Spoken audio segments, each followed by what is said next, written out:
Hey guys, hope you guys are all doing well this week. I'm really excited for today's video. We are going to be doing some furniture flips.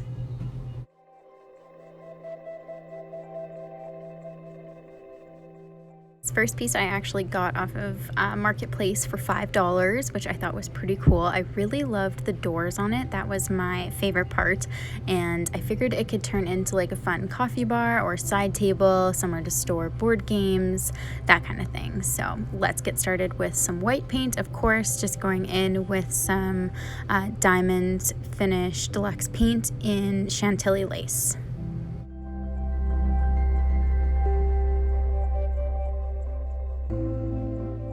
I ended up doing 2 coats in total, and it covered actually fairly well, which was kind of surprising for covering over a melamine type surface, but I was really happy with it.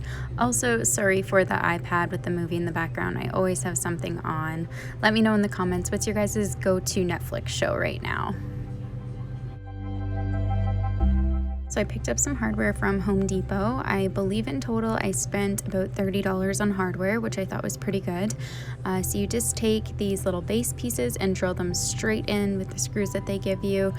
Super simple. I just put them right on the corner. If you have a piece that doesn't really have edges like these ones, where you can kind of see that little piece kind of covers them, you might want to set them back a little bit, or you might see the hardware when you stand back from it. Hopefully that makes sense. But yeah, you might just want to tuck them in if there's nothing to kind of block that out.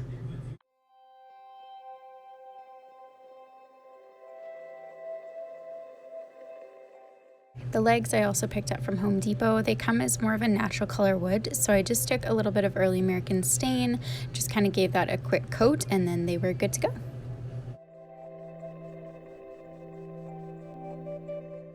For the top piece, I actually had a piece of scrap pine left over in my garage that fit perfect.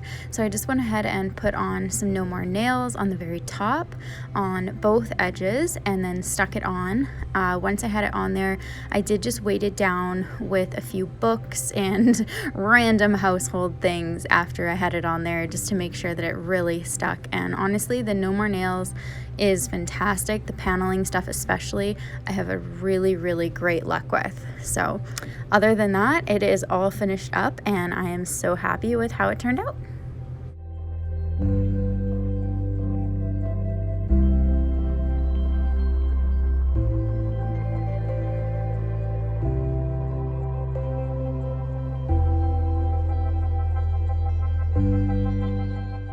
So this dresser that's up next is actually a special piece for Jordan and I. It was built by his great-grandpa years ago, and when he passed away, we actually got it, and I was able to refinish it.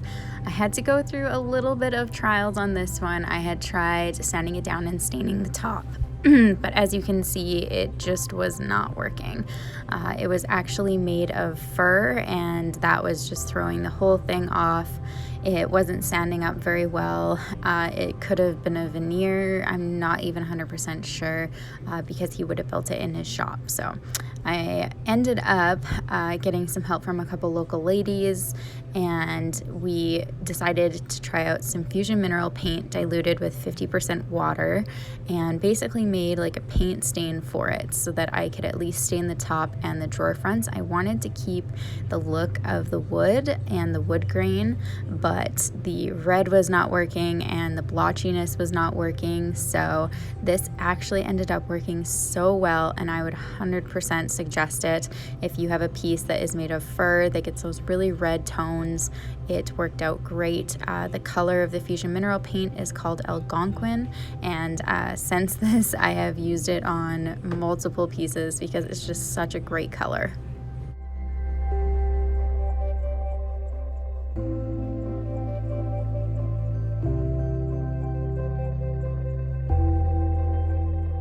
Once I was done painting the drawer fronts and the top of the dresser, I went in with some Chantilly lace and just finished the rest of it off.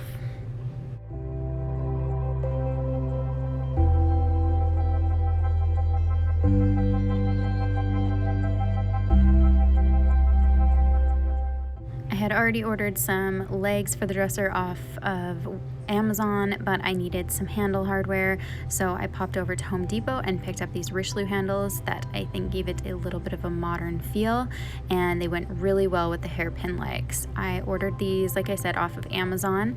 I'm putting them basically exactly where the old legs were, so that was a nice little template to keep everything squared off. I didn't have to remeasure.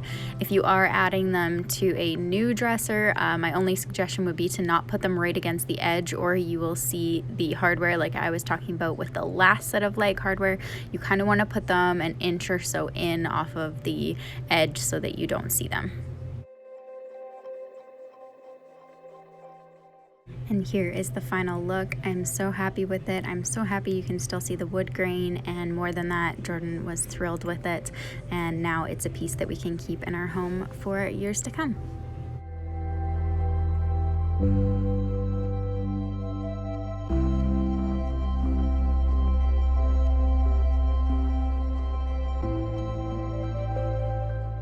Okay, now for this very rough table. If you guys follow me on Instagram, you'll know that I added a poll to my stories and asked you guys if you thought it was worth keeping or not. And majority of you said this was garbage, which honestly, when I look at it, right off the bat, I wouldn't disagree.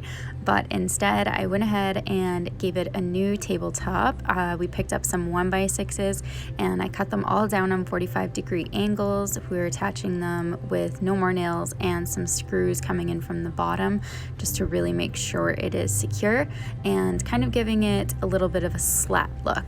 It turned out really well. It was hard to get the no more nails out. I think that maybe I picked up like a bad tube of it. I'm not 100% sure, but I was not able to do it. I had to get Jordan to do all of the gluing because it was not working for me.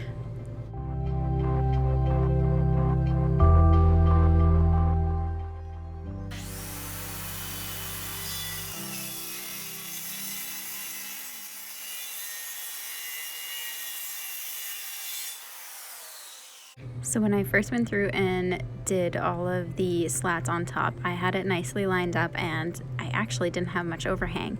But when we ended up installing them, I started in the wrong spot and ended up having to cut a few new boards, which meant at the end we had to square all of it off. So we're just using the circular saw and lining it up and then using an extra piece of wood just to kind of hold it and make a straight line. In between, I gave it a quick coat of black paint after sanding it, and I think it turned out pretty good. Next up, we are going to add a trim right around the edge using a 1x3. I just cut it to length and pinned it in all around the outside. And now we are getting ready to stain. So the first thing I always make sure I do is add some wood conditioner, especially with pine because it likes to take very unevenly. The color for the stain that I chose is Special Walnut. This actually ended up going to my brother-in-law as a housewarming gift. So the entire time I was making it, I was trying to think of the colors and the stains and the vibe that we're kind of going for in his house. And I think this turned out really well and I'm so happy with it. So let me know what you guys think.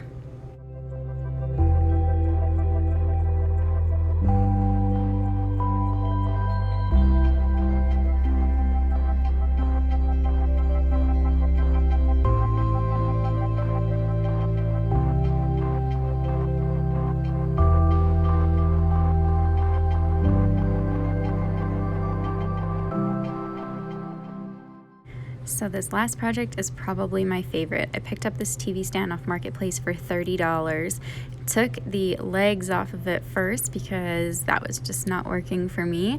I also popped over to my dad's shop and got a couple of MDF panels cut down so that I would be able to kind of fill in the sides and make it flush all the way around and give it a little bit more of a modern feel.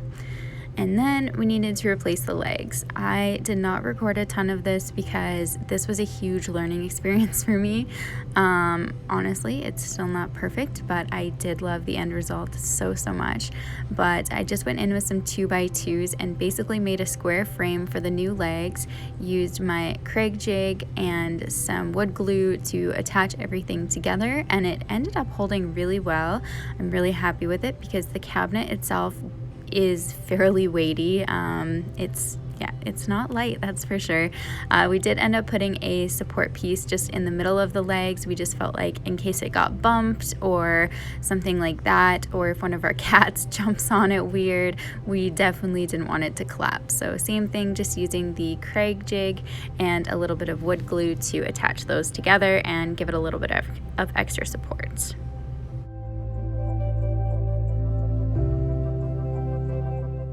The color I picked for this was tricorn black. I am keeping this piece in our house. It's going downstairs as a TV stand below our basement TV, and I really love how it turned out. Like I said, I did not record a ton of this, so I actually ended up reusing the old doors that were on here as well, and I used some webbed caning as an insert for the doors.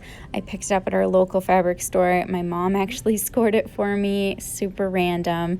They only had like a small piece of it left, but it was enough to do the 2 doors, so that was awesome.